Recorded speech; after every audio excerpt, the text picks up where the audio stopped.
You are listening to the Intelligent Racer Podcast, where we look to educate and entertain the endurance racing community through discussions with racing professionals and elite age groupers. Today I speak with ultra runner Jax Koudele. She accomplished something no other woman has ever done. She completed the Four Deserts Race Series Grand Slam Plus. This encompasses 5 250-kilometer desert races in a single year. I think you will find her journey very interesting, and she shares it with us today. Jax, welcome to the podcast. How are you doing today? Doing great. Thanks for having me.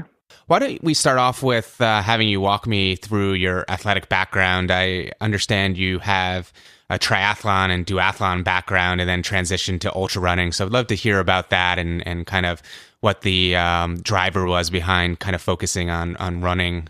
Okay. So I started running when I was 5, and then through high school and college, I always wanted to try doing a triathlon. And then I ended up, I think, like 5th overall in my first one, and realized I had a talent for it and jumped into that scene from 98 to 2008. And through that decade was the third in IT World Championships, long course in my division, and had a lot of fun doing it, but I missed the simplicity of just going and strapping on your running shoes and getting out the door for an adventure. And so I found myself kind of going back into just running. I moved to Hood River, Oregon, and there was this abundant trail system there. And so I decided to just take it upon myself to do my first ultra. And I ended up signing up for the Silver Falls 50K as like an initiative to just like check out kind of the ultra scene and kind of push myself to look at trails in the Pacific Northwest area. And I ended up second in my first one. And I think that began the whole ultra journey, which that then turned into the self-supported races, which I jumped into full steam ahead with the Four Deserts Race Series. From the transition from the duathlons and triathlons into doing that 50K, did you specifically train for the 50K with a 50K race plan, or did you feel you already had a solid base to do that? And for a triathlete that's interested in taking a step up and going into ultras, what would your recommendation be? Like, how should they start to do that? For me, I think I actually am that typical person that went and bought a book and looked at training schedules in it. And so I was used to like having a training schedule and having to really commit to consistency. But I really would recommend for somebody that's like jumping like I did to get a coach. Like for me, I started off with Jacob Puzzi with Macmillan Running Company. And he actually helped me a lot to just see what that difference is between like multi-sport and looking at being a runner specifically. And I dipped a little bit into my half marathon training with Lee Troop and used those two together to kind of really figure out how to jump into ultras. And I think in my first one, I just realized I had natural talent for it and somehow could really deal with the endurance part and the adversity that comes along with ultras. And then I just got really into it. Let's talk about the Four Deserts Race Series. So a few episodes ago on this podcast, we spoke with Kyle McCoy about his experiences with the Four Desert Race Series. So, we're familiar with the kind of the general format of being 250-kilometer, 7-day self-sustained running race. I know Antarctica is a little bit different, and we'll get into that. But, what I would like to do is just start off with talking about, how did you get introduced to the Four Deserts Race Series? What was the catalyst to start that? And then maybe help us compare, for those not familiar with the multi-stage race format, compare it to, maybe a 100-miler or a 50-miler, 50K that you've done, and just sort of how to understand the differences and where the challenges and difficulties vary between the two. Okay. So I actually found out about, I think, multi-stage ultramarathons on a whim. So I participated in the Mount Hood 50-miler, and I fell at like mile 23 or something and had a knee bursitis, and I still ended up finishing and getting second, but then I was forced to take 8 weeks off. And through that process, I wasn't prepared enough for the Waldo 100K. And that whole year, I was just trying to get enough points to do UTMB. And so I found myself in like this mass frenzy last minute, trying to find a way to get enough points. And so I literally went on to the UTMB race site and tried to figure out what I could do. And the Atacama Crossing came up in Chile. And I was like, well, that sounds fun. And it's like multiple days. So how bad could that be? And I literally signed up on a whim with 7 weeks to go. And I told one of my best friends, and she said to go and watch a movie called the Desert Runners movie, which had featured some folks that were trying to do the Grand Slam. And so I went and watched it and realized what I'd signed up for, and realized that I had to carry everything to survive, and pretty much panicked. And to be honest, I entered that first race a little bit underprepared. I had a super heavy pack. It was like 30 pounds. And, I think in Atacama this year, it was 14.88. Oh, wow. And I, from a training perspective, when you go into it as a single day ultra marathoner, you think like, oh my gosh, how bad could it be? It's like multiple days. And so I had a lot of like multi-day, I think, ultra shock in that first one, because the difference is the terrain that the Four Deserts Race Series is often putting you on is some of the most grueling terrain you've ever been on in your life. And it's usually just flags become the path. There isn't this groomed trail that you're running on.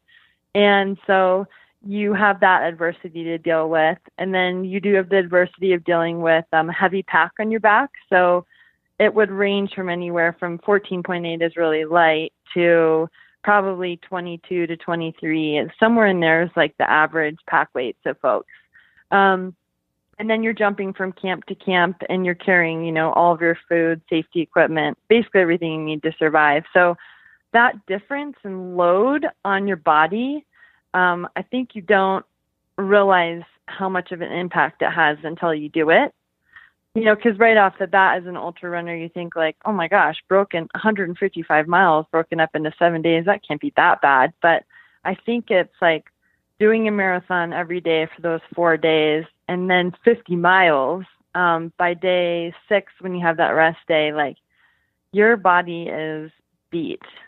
And then that last day, somehow it bounces back and recovers for, 6 more miles. So I think it's, anyone that's jumping into that scene, I would say it's way harder than you ever thought.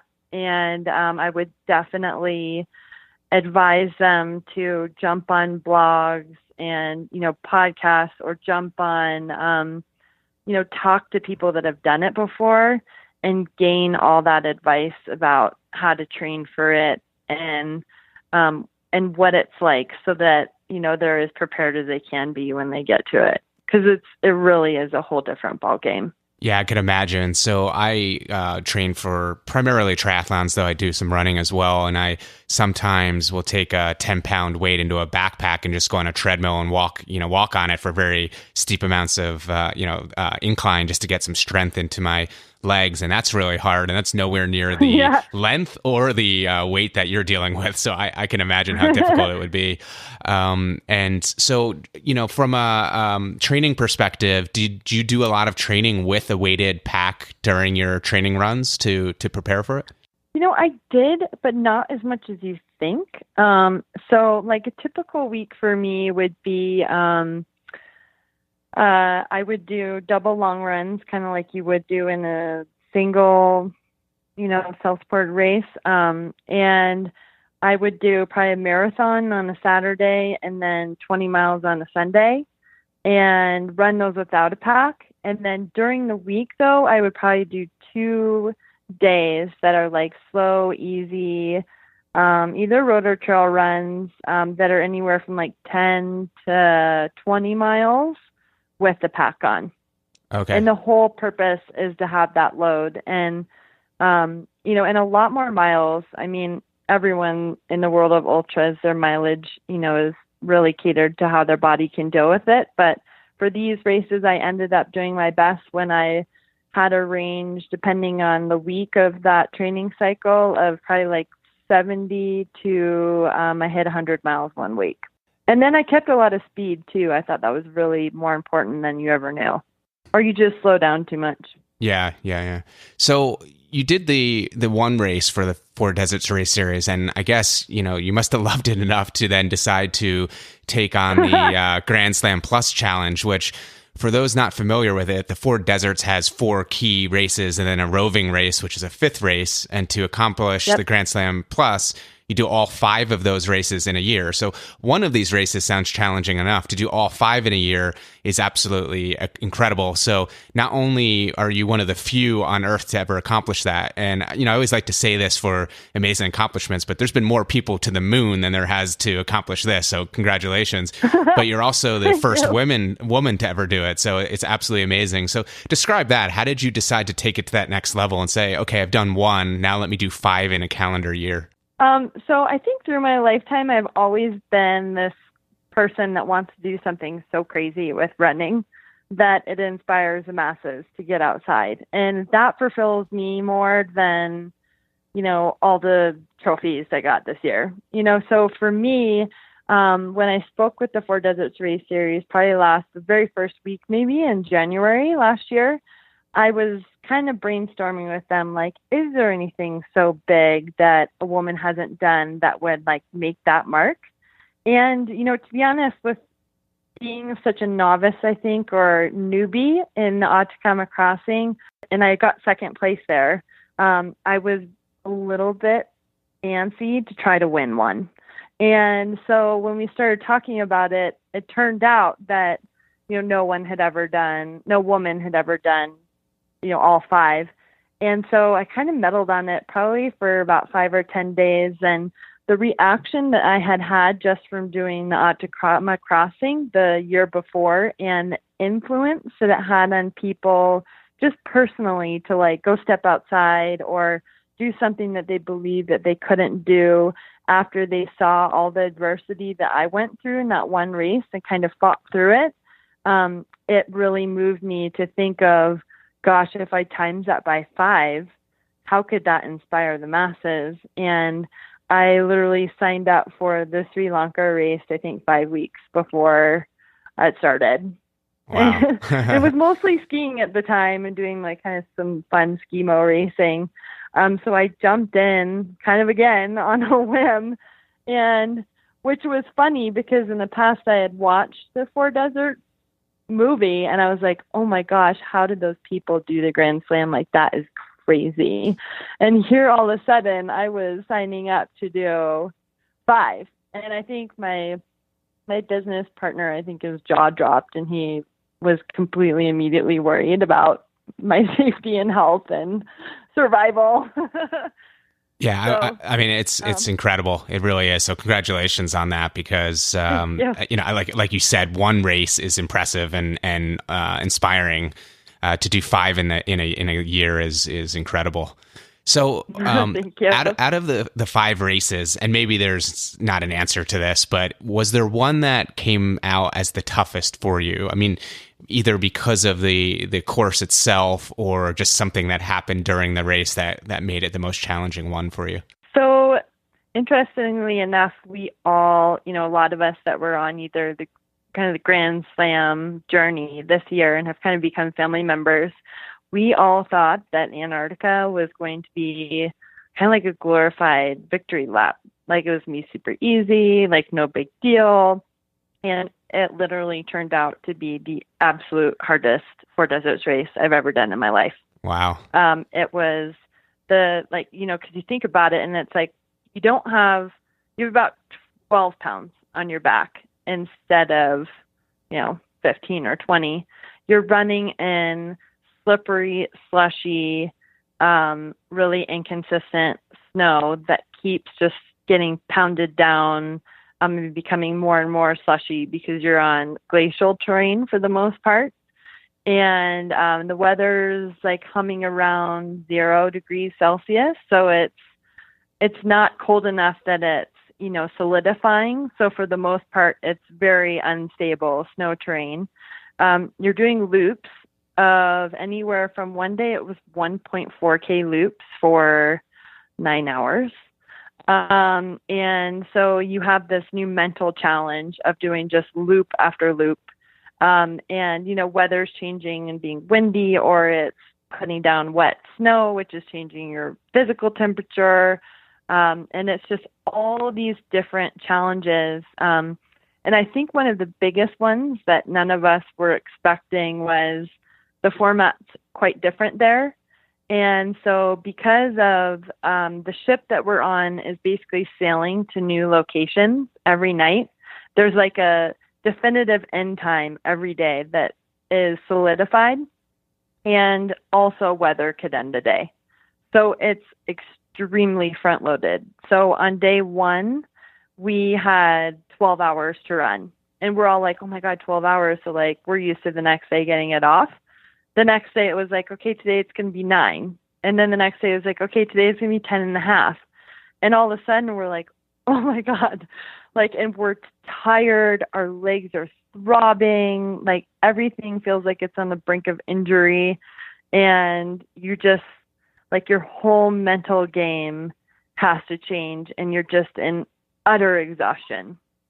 Yeah, I can imagine, and I guess in one way, I'm sort of glad that the final desert, as they call it, is the hardest, because I think it's probably makes the journey even that much more gratifying, I suppose. But it does in the end. Yeah. What shoes did you all wear? Were you allowed to use things with grips or certain snow types of running shoes or anything like that, or what was the rules or setup around that?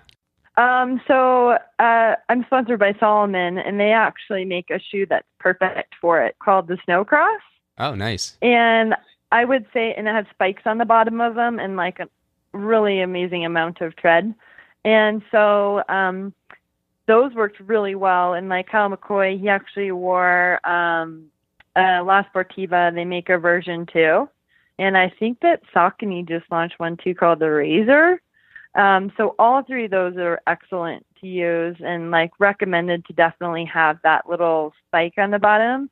But because it's glacial terrain, we're required to also carry, forget the name of it, but it's like basically like, it looks like crampons that you're putting on running shoes. And like, kind of like you'd put on yak tracks. It's the same type of concept. And so you have to carry those in case the terrain is even more extreme and you need more of a tread. You have that additional micro spike system to put on. Okay. Yeah. Interesting. So I'm going to look into those shoes. I live in New York City, so I'm not living in snow central, but we do get some snowstorms through here. And I always kind of like the idea of going out and still running. And the nice thing about New York City is it gets deserted during snowstorms. So if I get, a pair of these Salomons or whatever, I can go out there and run and there'll be no one around. It'll be amazing. So you can. Yeah, I'm going to look into that. I've actually been in there in a blizzard before, and like it kind of does shut down. But I live in Park City now, and I also lived in Jackson Hole for the past 3 winters. And literally in the Snowcross, you can run in like black ice sheets, snow, whatever, and be completely confident in the tread and like go out for like normal runs and have no problem. So they're super fun.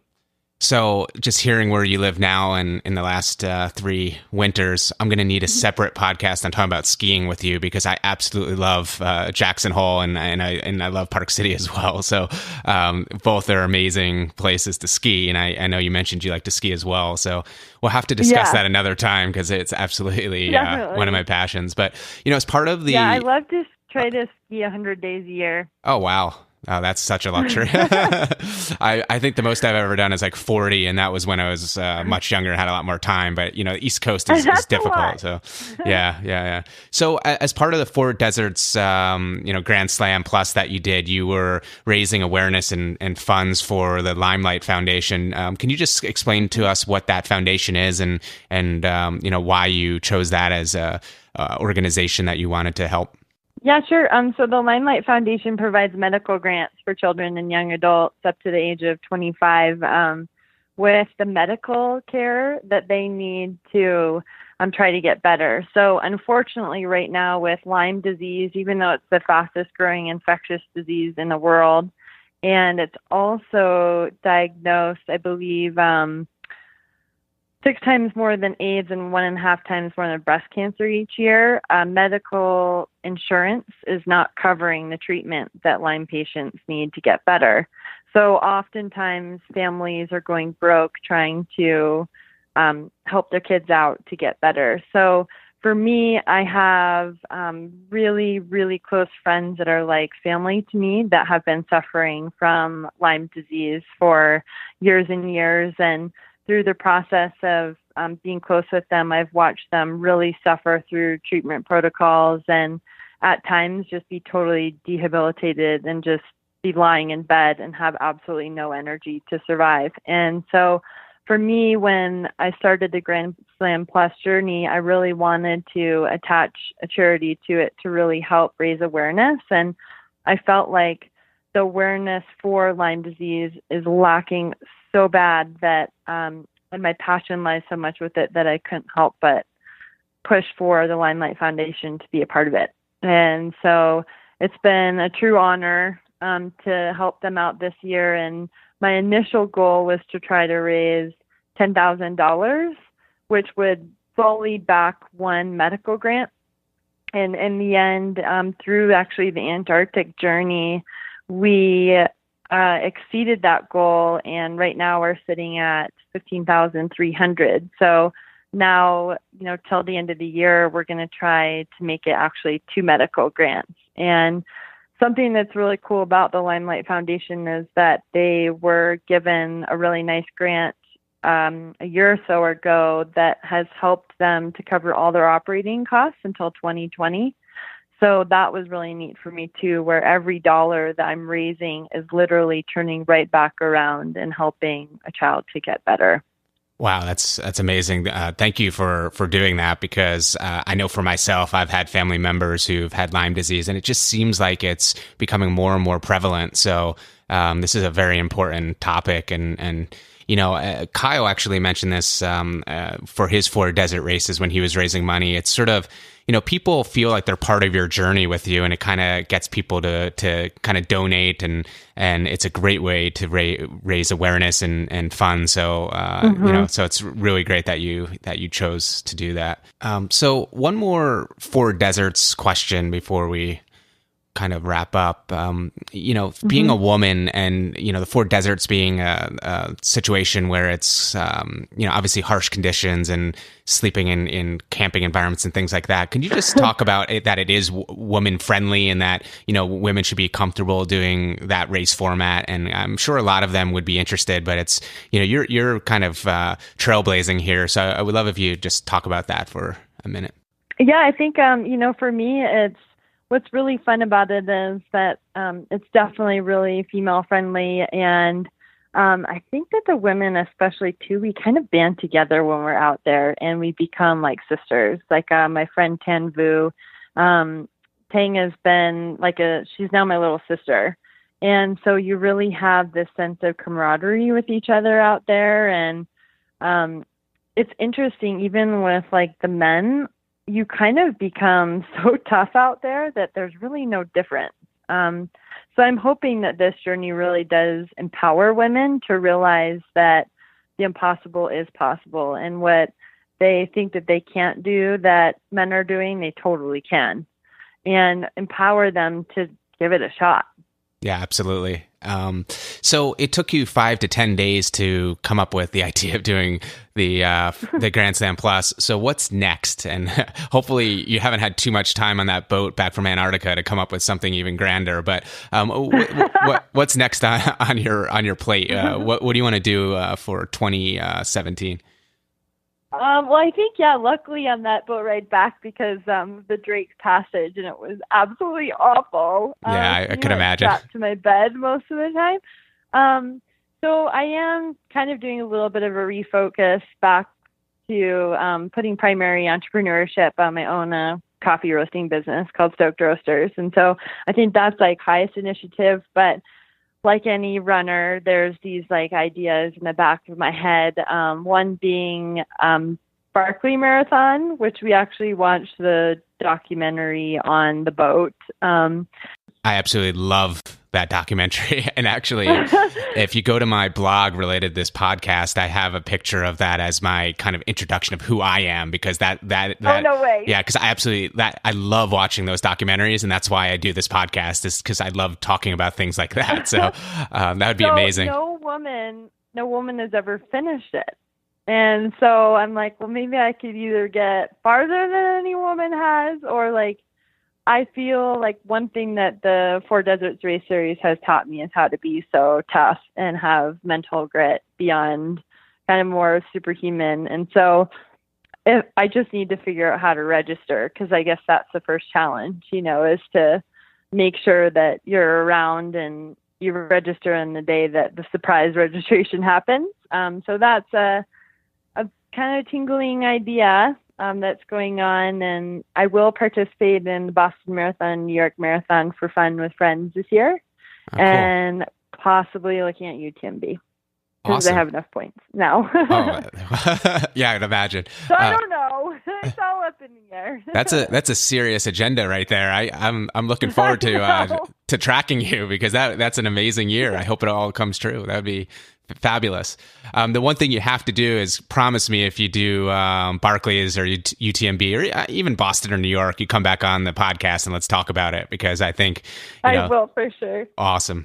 So, I think we're nearly out of time. So let me, I guess, end with one final question here, which is, what's your all-time favorite race venue or location? You can include any of the 5 desert races locations or something else in the continental U.S. What would you recommend people if they had one bucket list race and one that you've done? What would you recommend? For me, it's the Atacama Crossing. It is like, if you've ever been to Zion, people would say that it's Zion on steroids. And I'm absolutely in awe and blown away by desert terrain. And it is like nothing you've ever seen before. Like, as grueling as the terrain is on your body, you're just like, your mind is blown when you're out there, because you feel like you're running in Mars. At points you feel like you're on the moon. And it's such a magical place. And, in tandem with it, San Pedro afterwards and before is super fun. So it's kind of like this all-encompassing running adventure, in my opinion. That sounds amazing. Yeah, so it's super fun. Well, Jax, thank you so much for your time today and sharing your adventures with us. It's really, I know people are going to enjoy hearing this podcast, because it's just exciting stuff, and you're blazing trails, and I'm really looking forward to what's next for you in 2017. Mm-hmm. And so thank you so much for your time today, and really appreciate it. Well, thank you too. I enjoyed the time. Thanks for listening to the Intelligent Racer Podcast. For more information on this and other episodes, please visit www.intelligentracer.com. Also, be sure to check us out on social media, and please review us on your podcast directory. Join us next time for another edition of the Intelligent Racer.